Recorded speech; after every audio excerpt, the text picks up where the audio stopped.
Hello, everyone. This is your host, Manoj Tandon. Welcome to another episode of Dark Rhino Security, Security Confidential. Today, we have another rock star guest who really doesn't need an intro, but we will give him one. He is Mr. Troy Hunt. A lot of you who are listening probably know him well or have heard of him. He is the creator of Have I Been Pwned? He's been in numerous publications, from Forbes to Time Magazine to Mashable to ZDNet. I mean, he's trying to do the world a lot of good in cybersecurity. And then when he finds some spare time, what you guys may not know about him is that he is a windsurfer and a snowboarder and a tennis player. So, but with that, thank you, Troy, for being here. Really appreciate you gracing us with your presence today. That's fantastic. We're looking forward to it. All right. Thanks for having me. So we got to start off with, I tell you, the origin story thing is a time-honored favorite here. And everybody loves to know how someone got started. And it's really unique in that in our industry, we've not yet found any cookie cutter ways of how people got into cybersecurity or InfoSec. So please tell us a little bit about how you got into this world and what happened. Yeah. And, I think that's one of the fascinating things about this industry. People are from so many different backgrounds. I almost feel like mine's a little bit more predictable because I came from a software background. I was a software, I think I still am, given the amount of code I still write, software developer since sort of, even pre.com days. Like I got on the web in 95 and started building software. And then I ended up having a bunch of roles, probably most notably, I was at Pfizer for 14 years doing initially software development, and then I looked after our application architecture for Asia Pacific. And during that time, we sort of went through this shift, like many companies do, where they start saying, all of you technical people are expensive, we're going to outsource you. And I believe the term was unburden, which really makes you feel valuable. We're going to unburden the company of you people and outsource it. And I became the person managing the vendors who were doing all the outsourcing. And we would outsource to the cheapest possible markets around Asia Pacific. And you'll never believe what sort of software came back when you do that.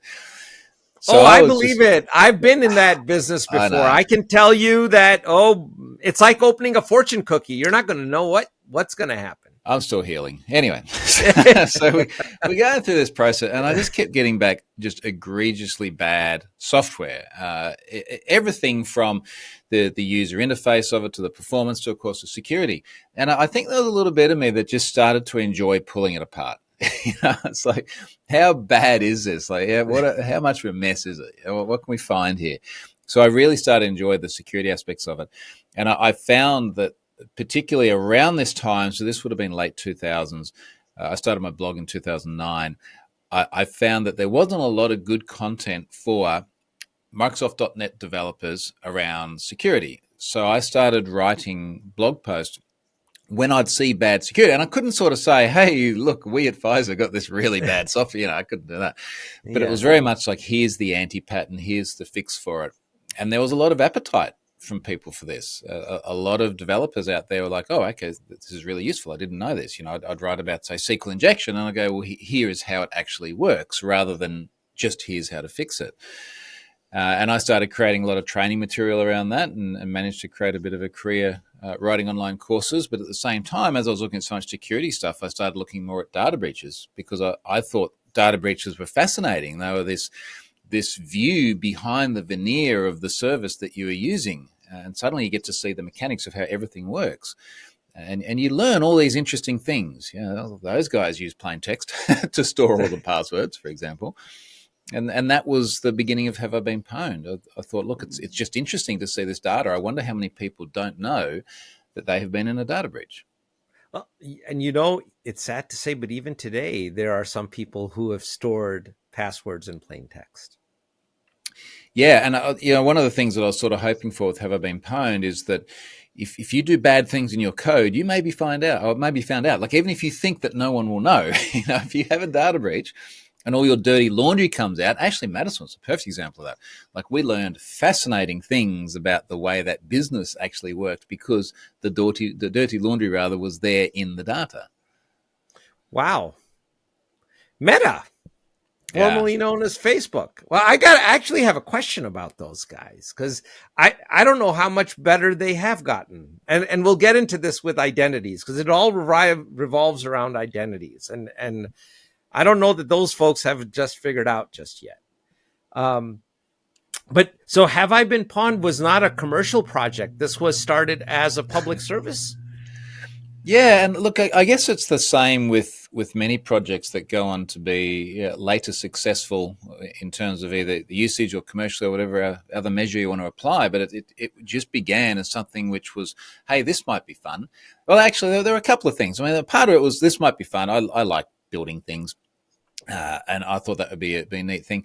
But also, I was trying to, in this role I had at Pfizer, I was trying to drive us very much down a cloud-first, native cloud paradigms kind of route. And Microsoft Azure was very new, and we were very much a Microsoft shop in that part of the world at the time. So I thought, okay, well, this makes sense. Let me go and build something on this platform and actually see what it's like. So, and then I can sort of hopefully bring the organization along with me. Look how awesome this is and how easy this is and how cost effective it was, which is the only way you can build a big pet project. Right. You don't have any money, so it's got to be cheap and easy.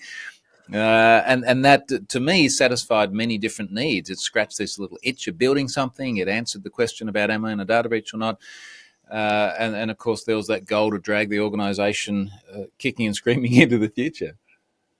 Hey, I'm thankful that you did it. I actually I've used Have I Been Pwned in a couple talks that I've done. I did 3 years ago. I'd done a talk for Rotary International, their local chapter here in Pittsburgh. And I had put that up on the screen for the audience as a resource that they should be looking at and utilizing and leveraging in their own cleanup efforts, if you will, of their information.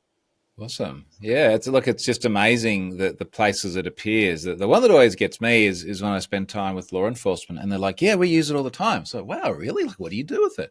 And a lot of it is things like outreach to community and education. Law enforcement wants people to not reuse their passwords and to not have data breaches and identity theft and other things that are detrimental to individuals and consume a lot of legal time trying to chase down. So it's just really cool to see the different places it's appeared. Yeah, and there's a couple questions I want to ask you about that, but I'm going to pin it for a second, because since you're just doing a service out there and people have the ability to donate, I know the link is there on Have I Been Pwned. This is just you or a couple people. This isn't like this is a volunteer effort, I take it. So you guys can, look, I'm doing the plug for you. If someone listening wants to help you out a little bit, I think it wouldn't be a bad thing. Well, yeah, it's sort of a multifaceted answer in that it's mostly me. I started the whole thing. It was 100% me until a few years ago when my wife started getting involved in it. So she does a lot of. She basically does everything that she can, and then I do the things that only I can do. So she's not technical, but she comes to a lot of my talks. She learns.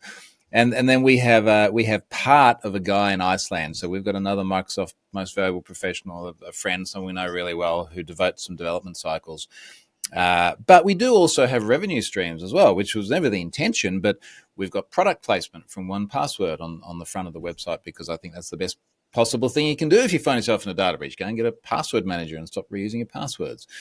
We do have some subscription services as well.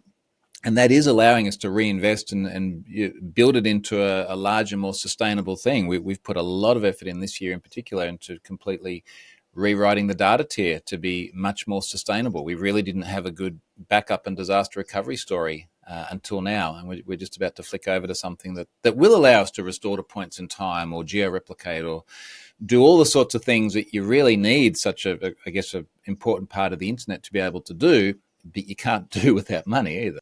Yeah. Well, that's fantastic. Glad to hear that you guys are going down the sustainable route, and it's you're going to be around for many, many, many years to come, because it is a great service for people who are listening. I don't think anyone that's listening to this show doesn't know about it, but if they do go on that, uh, the amount of data that's available, it's a wealth of it. And I guess let's start with the place with passwords here.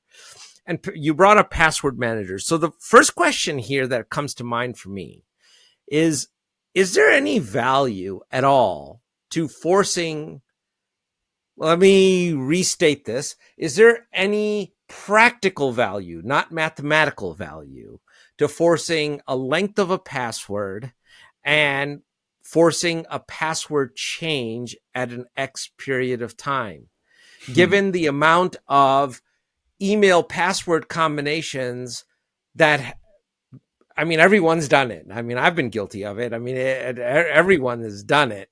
So is there any value to doing that? Or would we not just be better off saying, you know, my password is cat1, cat123, cat1234. At least it's different. So if it gets pawned, it's only getting pawned in one place. Yeah, well, you know, I think the right question is, what is the right level of impost to impose on people around password strength and criteria? Now, if you have no rules whatsoever, you will get Cat 1 and you'll get ABC1, 2. You will get all that sort of stuff because we know that empirically from the data. And this is what I was saying earlier on, you know, the data breach is this fascinating glimpse into not just the way a system works, but to the way people work. Some of the very early writing I did was around, hey, look at this. Here's like the Stratfor data breach and the Gawker data breach. And isn't it interesting when the same person is in both, a huge proportion of the time they have the same password? You know, like what are the chances? Yeah. So I think people just by human nature will defer to the path of least resistance when they're creating accounts on a website. I mean, they just want to get in there and like buy their T-shirt or, you know, have that extramarital affair or whatever it is that they're on the website to do. Like that's their priority. And they're trying to lower that barrier to entry so that you can't have an entire free-for-all. But then on the other end of the spectrum as well, as a website operator, you've got a business. Like you need people to come and sign up, and you want to make that as easy as possible because you need to pay developers and servers and marketing, all this sort of thing. So I think we've got to recognize that there are these sort of, I guess, misaligned objectives sometimes. Now, a good example of that, sometimes people say, well, what you should do is never allow someone to choose their own password. You generate a random string for them. And that way there'll never be password reuse. There'll never be credential stuffing attacks. And I'm like, yeah, and then there'll never be customers, right? Because people hate that. So that the question needs to be where in the middle of those two extremes is the right balance. And the first thing I'd say is I'd argue that this is very dependent on the nature of the service and the demographic of the people using it. If you're building a service for the great masses who may not be technical at all and the impact of account takeovers is fairly minimal, your approach might be different to if it is the password rules for your own employees and you're also giving them multi-factor tokens and all the rest of it. But as a general rule of thumb, arbitrary password complexity criteria is out the door because it leads to very predictable patterns. You know, there's no good having someone create a password of password and they just capitalize the P and put an @ symbol instead of the A and a 0 instead of the O. Like there is no value in that. And NIST back in about 2017 came out and said, look, let's get rid of that and start looking instead at things like known bad passwords from previous breach corpuses. If a password has been in a data breach, that's a pretty strong sign it's no good. So one of the things we built in Have I Been Pwned was a feature called Pwned Passwords, where we've got hundreds of millions of passwords from data breaches and the prevalence with which they've been seen. And you can query that via an anonymity model and then block the person from using the password if it's bad enough. And that service gets hit just over 8 billion times a month at the moment from services trying to stop bad passwords from appearing. And then your other point here was around mandated password rotation. So we've seen so many times, you know, every 90 days, please rotate your password. Yeah. And then we all, and as you said, we've all done it. I did this at Pfizer because I had that policy. We all take that number at the end and we add 1 and we go, job done. Box ticked, move on, next problem. And of course, that's a very predictable pattern. It is security theater. And part of that guidance from NIST, back, more than half a decade now, well, more than half a decade ago, was stop doing that. There are other things that we can do that are much more resilient to the sorts of attacks that we're worried about. And the landscape has changed as well. Yeah, we're worried about password compromises because back in the day we used to have a lot of unencrypted transport layers. We don't have that anymore. We've now got user behavioral analytics. We've got multi-factor. Yeah. We've got all of these other ways of making accounts more secure that don't require us to do things that just upset customers and really don't work very well anyway. So I guess this gets to, do you think that there's enough awareness in the market that people would pay for some kind of a premium security feature on these websites? What do you, well, if we look, I mean, even if we just look at password managers, and of course, password managers can be free and they can be low cost. The real only constant barrier to a password manager is just having to learn something that's a little bit different. And after that, your life is much easier anyway, because password managers are so much easier than typing in even your crappy passwords. They're a wonderful thing. And the adoption rates are single-digit percentages. So clearly that the challenge is not just awareness, because I defy you to ask anyone and say, hey, is it a good idea to use the same password everywhere? Because everyone goes, oh, no, I've heard you're not meant to do that. But do you do it? Yeah. Okay. Why? I get a password manager, but it seems like hard work. Now, of course, all of this is until they're in a data breach that actually impacts them, and then suddenly they'll do anything in the world to try and make the problem go away, and they'll change their behaviors. But evidently, because of those single percentage adoption rates, people are not sufficiently motivated to make that change. And I think we're pretty much at where the status quo is now until the technology moves long enough and things like pass keys become viable enough for the masses that we start to move away from the password problem. Yeah, I don't know that. See, this is just my experience. Convenience versus security, convenience wins every time. Nobody wants to be bothered with it. But I think the problem at hand is so serious because our identities, our digital identities, are tied to so many critical and non-critical services, right? So our email address might be the same one that we use to log into our physician's office website, and that email address might have been pawned, and likely the password there has been pawned as well. That email identity has become almost synonymous with, in many ways, like our driver's license or our passport. You can replicate another human being if you just through open source. I mean, there's no rocket science involved with this. If you're a target of being replicated, you can be cloned in digital space, and then someone can use your identity for nefarious purposes. And there's unfortunately a lot of examples for that. So, well, the way I think about it is your email address is the primary key to your digital life, right? That is the one thing that joins you across all the platforms, with the exception being people that use sub-addressing or catch-alls on domains and things like that. Right. But, we are a very small percentage. In fact, I know how small of a percentage we are, about 0.03% of everyone. So, 1 in 3,000. It's really low. I think Apple, I want to say they published, they have the ability to now tongue-tied there, the emails, anonymize. Yeah, I haven't had my cup of coffee yet, and I need another cup. But the adoption rate on that feature is fairly low. Well, I was looking at a data breach just yesterday, and I was seeing a few more of those. I forget which domain it's on, but a few more of those obfuscated Apple email addresses. And I was like, oh, that's okay. That's kind of cool. Fastmail does a similar thing. They have a partnership with 1Password where you can obfuscate the email address. Yeah, and there is some value to that. It does break that assertion that I made before about it being the primary key to your digital life. You then, of course, delegate some degree of your privacy to the service provider that can now map you to all of these other places. So you're giving up something to do that.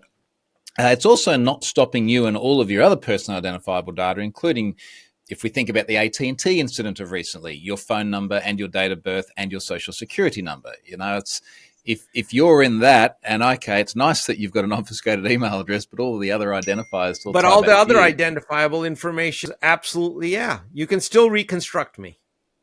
Yeah, it's exactly right. So I think a lot of the lesson is all of these controls, whether they be password managers or master email address, whatever they may be, they get you a little bit of the way along the digital privacy continuum But there's always these other things, right? And I think the question for everyone is just to decide what's the right balance for them. So then what's the role of government policy in this then? Is it not time that we do something be done with? Oh yeah, every time someone sort of asks about government and legislation, etc., I'm sort of joking. Okay, well, which government? Because the reality of it is that we're here on this global platform that is the internet, and we've got a service that might be hosted in one location, and then we've got people spread out all over the world. You just look at any one of these data breaches we have, and you've got a league of nations in there. I mean, it's just about every single country in the world by the time you get a data breach with millions of email addresses in there.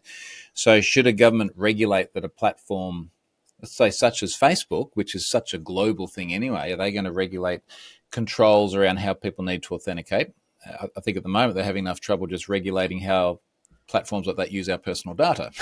I would imagine something like how people create passwords and authenticate is further down the road. So, and then, of course, we'll end up in that same old debate of is this stifling innovation if we start to have controls around things like the way technology needs to be built in an otherwise largely unregulated industry. It's not like it's finance or aviation, for example. Well, in some ways it is, though. It's worse. Because you can dying bit if the code goes wrong. Yeah, I mean, look, I could turn you into. I'm not saying that we would. I'm just picking on you because you're on the show. But if somebody wanted to replicate Troy Hunt and say, I'm going to turn Troy Hunt, I'm going to create another alternate identity, and I'm going to completely confuse it with the legit Troy Hunt, and I'm going to use his identity to siphon off a whole bunch of free services from the Australian government. Then I'll create another bloke over in California that is, and now for you to undo that is going to be a nightmare. For me to undo it, to me, is going to be a nightmare. So, and I don't think like Meta, you mentioned them. You can't recover an account from them if once it's taken over by a bad guy. I think the opportunity in terms of legislation is more around the verifiers, particularly for things like government or essential services. I mean, I'll give you an example here. So yeah, look, it's AT&T, which is... By the way, did they officially say that they were breached? Yeah. Pretty. They've used... Because they've been dancing around that topic. There's a lot of lawyers writing their messaging at the moment. I have absolutely no doubt about that. In fact, even just before coming on this show, I was sharing information about the number of class actions. They're facing more than 10 class action lawsuits just in Texas alone at the moment. So they're going to be very cautious about everything they say. But the messaging that's come out from them, that I think the two most important things is acknowledging that I think the term they used was there are AT&T data attributes in the breach. I didn't really say AT&T data. And they're trying to establish whether it's from them or from a third-party provider. But they do now seem to acknowledge that it is information that was given to AT&T that was exposed. And then the other thing, which very clearly indicates some degree of compromise here, is they've gone and rolled a whole bunch of passcodes for, I think, their internet service provider. And that's something you do after suspicion of compromise. So they do seem to acknowledge it. But where I was going with that is that one of the big problems there is that they've got social security numbers, which are a really key part of identity verification in the US. We had a very large telco in Australia about 18 months ago have a data breach where driver's license numbers were exposed. We don't have social security numbers, but a lot of the time we're using driver's license numbers for identity verification. And we had about 11 million people in that. AT&T had about 70 million, but we only got 25 million people in this country. So for your pro rata, probably about the same sort of thing. And then you end up with queues of people around the local main roads and transport authority because they want to renew their driver's licenses because the thing that they use to verify their identity is now floating around there on the internet. And I think the discussion they have here is, shouldn't we have better ways of doing identity verification such that just the release of a number, which you have to give to all these parties anyway to verify yourself, is not sufficient to impersonate you? I'm so glad to hear you say that. I totally agree. What form would that take? Have you any ideas about it? Well, there's a lot of discussion around things like having government IDs, like central identifiers. But the problem then is people are very worried about giving that information away to the government, they're like, hang on a second, do I want the government to be able to have, like the keys to verifying my identity on all of these different services? And then you go, well, yeah, but you know that they have all of this data already, right? Yeah. It's just a question of whether they create an entire platform around it. Many people will point to things like Aadhaar in India and say, look, this was the government's way of doing. You know what? I actually have that on my list of questions. It wasn't in the ones that Emily sent, but I did put it on my little paper. Let's talk about the Aadhaar, because that's a mess. Oh man, there's so many flaws in that system. Okay, so first of all, they've had multiple leaks of information. They've had multiple leaks of top government officials that have been embarrassed by their own data being leaked. Do you know that in the Aadhaar system, there's no way to delete an identity? So okay. I'll give you an example. I'll use, I lost my dad a few years ago, and we can't delete his identity. He has to show up at the office with his fingerprint to delete it. Now, I'm like, so now I could have an 82-year-old, I could recreate that identity, and that person lived in the United States for a while. So we could absolutely recreate portions of his US identity. And now instead of him, who is no longer on this earth, it could be somebody else with a completely legit document set that is traveling all over the planet.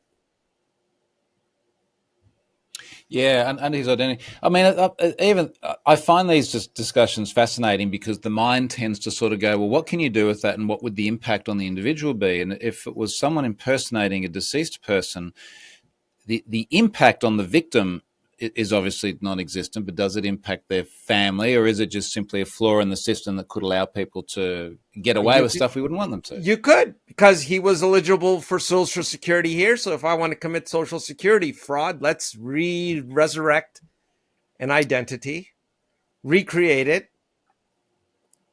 Yeah, but I wonder in that case who is the victim, because it's not your father. It's no longer his problem. No, it's not his. He could care less, obviously. Yeah.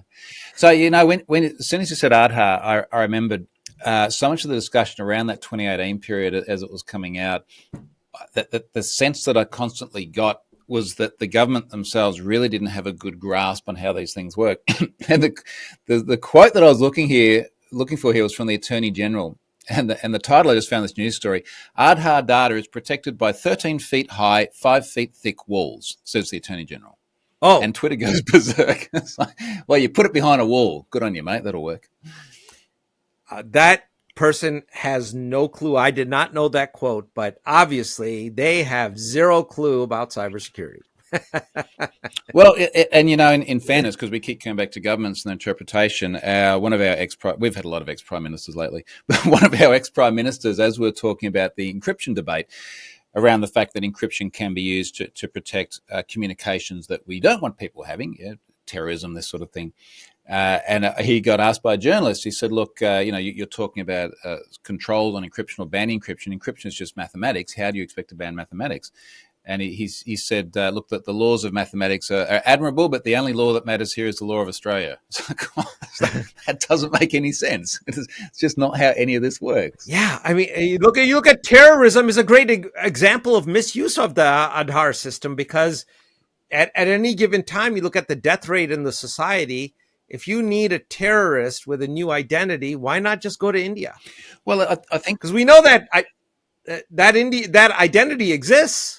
It was never deleted. Yeah, and that's part of the risk. But very often this comes back to the moral neutrality of technology. So if the debate is around something like encryption or how do we protect data, these things can be used for good purposes and are mostly used for good purposes.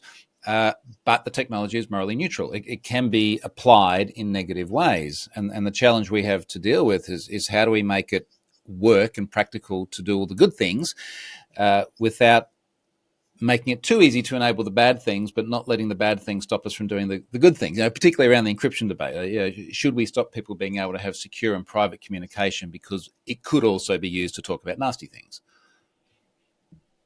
I mean, that debate happened here a long, long, long time ago in the early 90s. if you remember, and I forget the name of the gentleman who invented PGP. Remember that? Pretty good privacy. Well, I think And we're back to like clipper chip sort of thing again as well, right? Where it's like let's not have a situation where we can have communication go unmonitored. Let's have a way of monitoring, and then that become a total mess. That's the example that always comes back up again.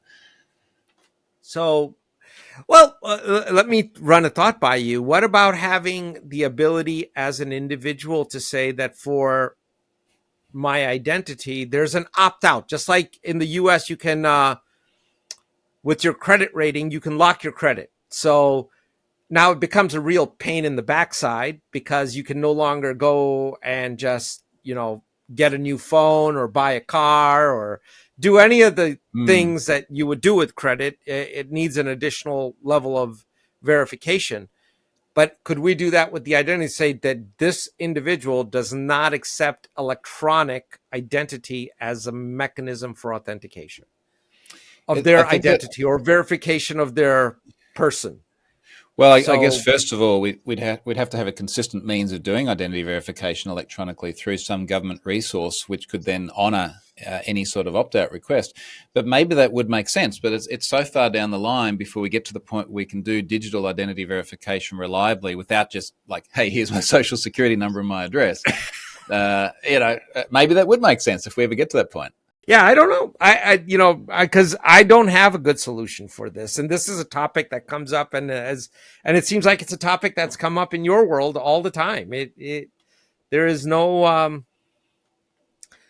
easy thing, and some people have said, why not push it on the likes of Meta or WhatsApp? Because, like in both their instances, if your identity is compromised and then that is used to compromise your account, you can't actually recover that account.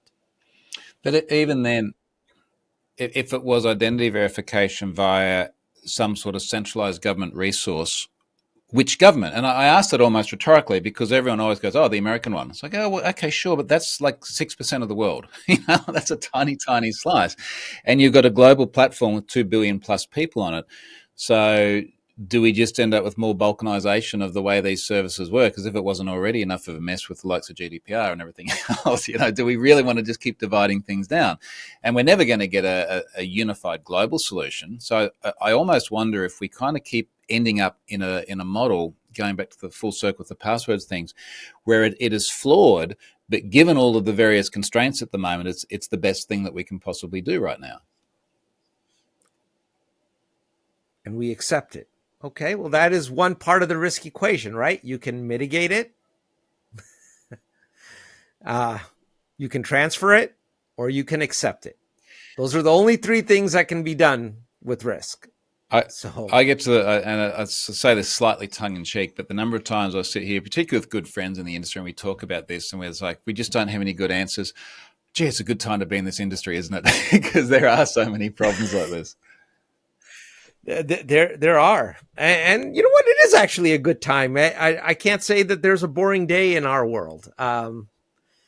It's always something fascinating, and the ingenuity of the bad actors. You're not talking about run-of-the-mill criminals here. You're talking about people who are fairly sophisticated a lot of times, and their technical capabilities, and trying to understand the flaws in a system to exploit it. Keeps it interesting. It keeps it. It does keep it interesting. Okay. So on, I guess with the identities, another big trend that I'd love to get your opinion on is 2FA. What is the effectivity of it? Given some of the breaches we've seen where the hashes, and you can actually replicate a person browsing the same 2FA authentication as somebody else, and then you bypass 2FA. Probably didn't say that right, but I think you know what I'm talking about. But I think we've got to recognize it as one of these controls where, when it's done well on behalf of both the platform and the individual, it it does make a substantial difference. I mean, if we just look at the rate of credential stuffing attacks just feels like every other week there's some big news story about, hey, such and such a company has been hacked. And they're like, no, we haven't been hacked. It's just a hacker logging in with thousands and thousands of legitimate email addresses and passwords. And it kills that sort of stuff dead. Even SMS-based 2FA kills that sort of stuff dead, because the barrier between some automated en masse testing millions of accounts and getting straight in with no 2FA versus having to get the SMS, oh, now I've got to go and hijack someone's SIM, or I've got to go and social engineer them. Like, it massively changes that equation, which is fantastic. We still see risks in other ways, though. And a couple of things come to mind. There was a data breach recently of a service called Spoutable. Have you heard of Spoutable? I have not. All right. So this is like an alternate social media platform. You know, when Elon went a little bit crazy a while ago, and a bunch of people were like, yeah, we're leaving Twitter and we're going to Mastodon or Blue Sky or things like this. Right. There was a platform stood up called Spoutable, which was meant to be the alternative. And they recently had an incident that someone then took a lot of advantage of and sent all the data to me for Have I Been Pwned, where there was an API that would normally return someone's, let's say, the social information that you should see on the platform. It would be their name, their handle, the number of posts I've made. Except their API returned pretty much everything in the database, their bcrypt hash of their password. There was a reset token in there you could just go and reset the password with. But they also returned the 2FA secret. So you could take that secret and you could generate your own 2FA codes. So it completely invalidated all of the 2FA on the platform. And I guess the point I'm making here is that it's got to, and then this was just an egregiously bad example, but 2FA alone is not the solution. You've got to have it actually implemented properly. We've seen things like last year, the Genesis Market takedown. So Genesis Market was a marketplace where you could buy cookie material and browser fingerprints in order to replicate the authentication tokens of a victim. And all of this is set post-auth. So, you put in your email address, put in your password, put in your 2FA token, you get material back in cookies, and often it's fingerprinted to the browser. But if you've got a compromised machine and bad guys can actually grab that, then they can put it on a website and you can go through and purchase that. Yep. But I think it's almost a good thing that a service like that has to exist, because that's a lot of extra mucking around to go through, and it only works if someone's machine is compromised as well. Compared to, well, I just got a username and a password off any old data breach and it works everywhere. So it massively raises the barrier to entry, but it's also not infallible. Which brings us to AI. You can't have a cybersecurity conversation without talking about AI. I mean, I guess it's an obligatory thing. With the advancements in NLP, what do you think that's going to do for the future in terms of not these technical breaches, but we saw MGM get breached recently. As you saw, they called the service desk and were able to gain access and whatnot, or using natural language processing to learn the formats of purchase orders and checks and procedures, and then replicating all that, spoofing the email and what was it recently? Wasn't there a bank out of Hong Kong that lost $25 million because of deep fakes on a Zoom call that the gentleman thought were real, and he transferred the bank's money? Well, I think there's several different ways of looking at this, and I'll start with the observation from before about the moral neutrality of the technology. And it's up there with encryption that way. Obviously, we can do wonderful things with it. We can also do bad things. I think what I'm finding fascinating at the moment, because of the extraordinary rate of development of AI, is trying to separate what is actually interesting and relevant to what is absolute rubbish. And the example I was just trying to find here, so that this was January 31 this year, I was tweeting about this. Europcar had allegedly had a data breach. So someone posted a whole bunch of data to a hacking forum. So this is from Europcar. And it just looked a little bit odd. And it turned out that all of the data was generated. It wasn't real. And we probably should have understood when you start to look at some of the data in here, because every city of birth was kind of weird. New Austenland, New Peterhaven. Now, there's a lot of places in the world I've never heard of before. So, yeah, maybe a little bit legit. But North Courtney. And it just seemed to be like compass directions and then someone's name. Anyway, the thing that made it really interesting is Europcar said, this is ChatGPT AI generated data. Okay. And I just looked at it and went, what makes this AI? And then to make it even worse, some InfoSec company picked it up, and some executive there, obviously, who has a PR company, shipped around this big spiel about how all this is AI and we've got to be careful of the AI. And we offer services to help you be careful of the AI. Anyway, went and pulled through all the threads on it. And it eventually turned out to be from a Python library which just simply generates words. That no artificial intelligence whatsoever in this. So I'm finding it quite amusing to look at all of this and figure out like what is actual AI doing really cool AI stuff, either for good or for bad, and then what is everyone wanting to have a slice of the AI pie and get their 5 minutes of fame. Well, there's a lot of both, actually. This was fascinating, this one. the cybersecurity company that was shopping it around said that apparently they're a company that specializes in simulating the attacks of cyber criminal groups, and they likened the incident to a Scooby-Doo plot.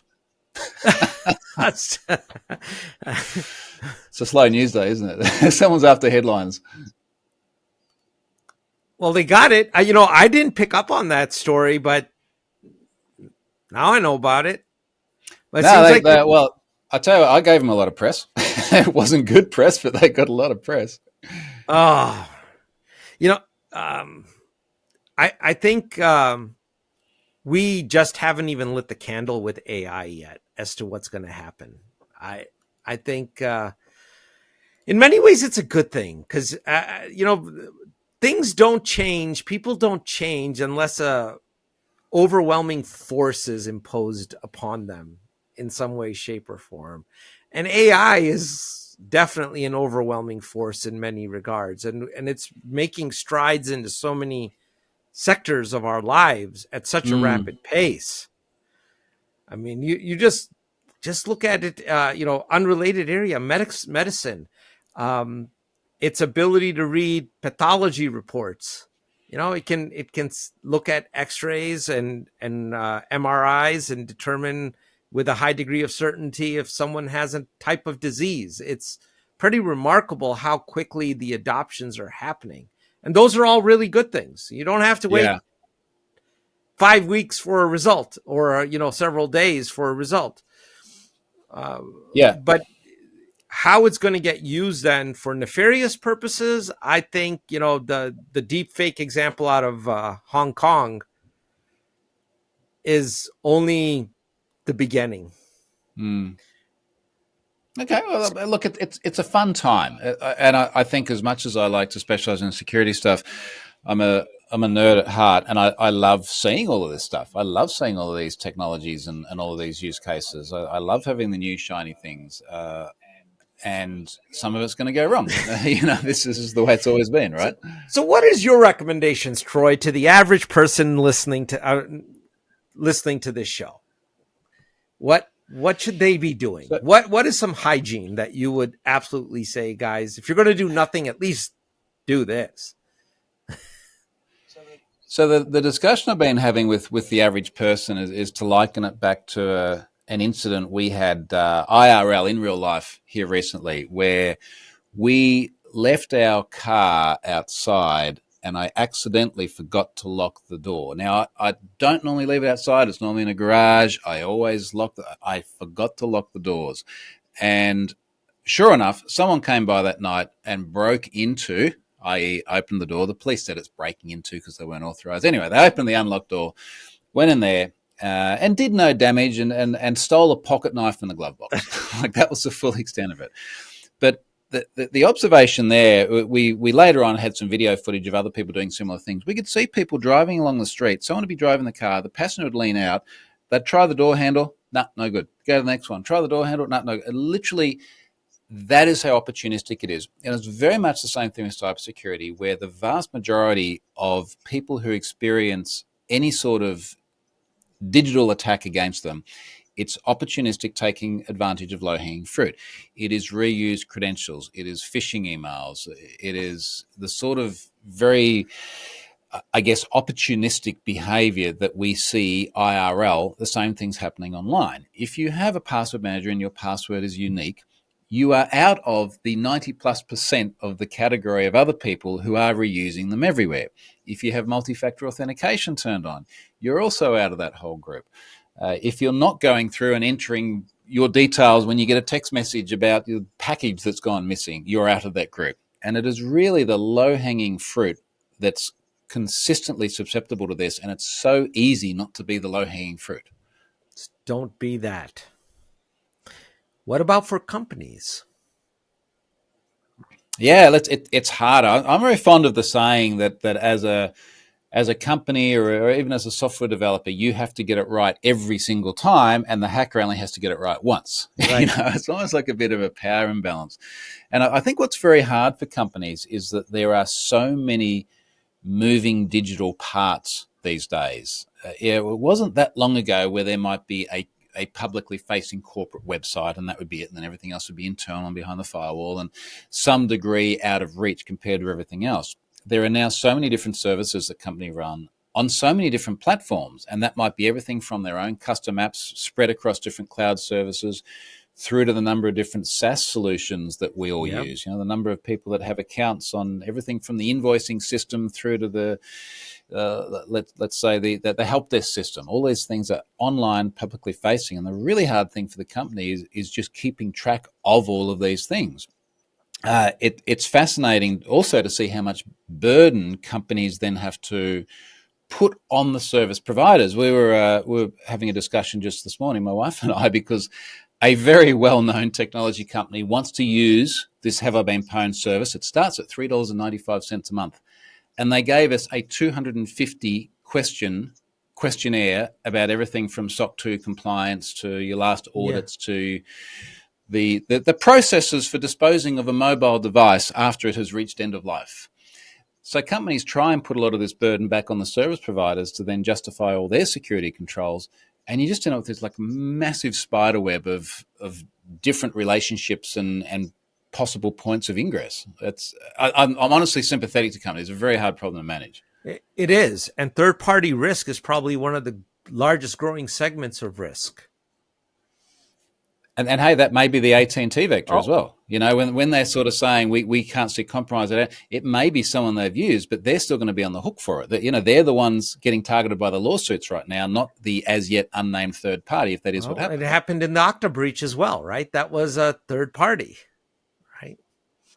Yeah, and it's over and over and over again. It is a trusted party, but I think, again, that the challenge is who is on the hook when your trusted party has an incident. Well, and it gets really complicated with, you mentioned, people having early on, you mentioned briefly illicit affairs. I think Ashley Madison, when it got compromised, there were people who lost their lives, quite honestly. And that's terrible. There should be, now who's responsible? And yeah, that's a very messy one. I mean, that's always going to be one of the most sensational examples because of the actual impact on human life. I mean, it's one thing to have your credit card defrauded. It's another thing for someone to take their life. And of course, that's extraordinarily messy because it's all tied up in that whole sort of moral view of the purpose people were there for and what would then cause them to take an action like that. But it is a good reminder that sometimes data breaches can have really serious real-world impact. Absolutely. I mean, I'm sure there are cases of extortion where data that was stolen got out on someone, and then that was used to force them to do things that they didn't want to do. But we do see this very often now. I mean, that happened a lot with Ashley Madison, where the individuals got blackmailed. And because the data was spread around so broadly, anyone who wanted to get into the blackmail business had a great big list of people who felt really, really guilty. And even in very recent years, I mean, Ashley Madison was 2015. Yeah. As recently as last year, I've had people sending me blackmail attempts from that. And we're seeing this pattern over and over again. A couple of years ago, it was Vastamo, the Finnish psychotherapy site. Someone tried to ransom them, didn't get anywhere, so they went through and they ransomed the individuals. Wow. You know, send us money or your psych records are going to be released. And eventually they were all released anyway. It's a horrendous business model. We see the same thing happening with ransomware crews now. Ransomware used to be just encrypt all the files and then you pay to get the key. And then it became encrypt all the files, but we've got a backup. So you've got to pay to decrypt and pay so that we delete. Honestly, we'll delete it, delete our copy. And now it's like, okay, well, we're going to go after the individuals in here as well and tell them that they need to pay. It's just, it is horrendous. And I think that's an industry that prevails because of the ubiquity of the amount of data that's out there and the ease of which someone anywhere in the world in a largely anonymous fashion can go after innocent victims. Oh, absolutely. And then a lot of the bad actors, some of them are really beyond the approach of law because they're residing in nations that you just can't go and get them. Well, around the same time that we had that telco incident I mentioned before, that 18 months ago, we had our largest private health insurer, Medibank, got ransomed. And the ransomware crew there started dumping very, very personal data about individuals once they didn't get the ransom payment. They started by dumping a list of people that had abortions. And then they went on to people that were getting psychotherapy or drug and alcohol treatment. But to your point here, I think it was only last month, the Australian government did name the person they believe was responsible for it. And of course, it's someone in Russia. And if he ever comes to Australia, he's going to be in a lot of trouble, But the problem is that the guy's probably going to be holed up there pretty much forever. But you'd have to imagine it would be very difficult for him to do very much at all of interest there, particularly in the criminal underworld, given how well known he is now. So maybe it's one of these things where even if we can't get the person back into a jurisdiction they can be charged and jailed, at the very least you can make their life as hard as possible. Yeah, and see, and if they're a proxy for a state operation, then it becomes troublesome. And again, so there's limited. We had an FBI agent on a couple episodes ago, and he wrote a book, The 4 Truths of Cybersecurity. Right. And one of those truths that he expounded was that it's rare, that these bad actors go to jail. We hear about the big ones, but a large part of it, they don't. That's why it continues to flourish. But hey, it's crazy, isn't it? Troy, I know we're at the hour here. I wanted to give you a chance to plug whatever it is that you'd like to plug and let our audience know about in your world. Yeah, password managers. Go and get password managers. Look, people know where to find me. TroyHunt.com, Have I Been Pwned? That's pretty much the entirety of what I do these days. So, are you doing any presentations anywhere? Are you appearing? Yeah, I always am. I'm doing, so the next big one I have coming up, I'm doing a keynote at NDC Oslo in June. And the one I'm really excited about is I'm going to be doing a joint talk with my 11-year-old daughter in Oslo about 3D printing. Wow. Which has nothing to do with cybersecurity, but she's really gotten into it. So she's going to do her first talk in front of hundreds and hundreds of technology professionals and actually teach them stuff that they don't know about 3D printing. So we're on the countdown. We've got 2 and a bit months for that, and we're working really hard to turn that into an awesome talk. That's fantastic. Yeah. I think she's pretty stoked about it, actually. That sounds like a great time, and it sounds like I'm glad you're able to find the time to do things like that, because that sounds like genuine fun. Well, I say yes to everything, and then I figure it out later on, and I regret saying yes to. I don't regret saying yes to that. It's you work it out. Well, and Troy, we'll put a link to your blog as well. Thank you for joining us all the way from halfway around the world. And don't be a stranger here.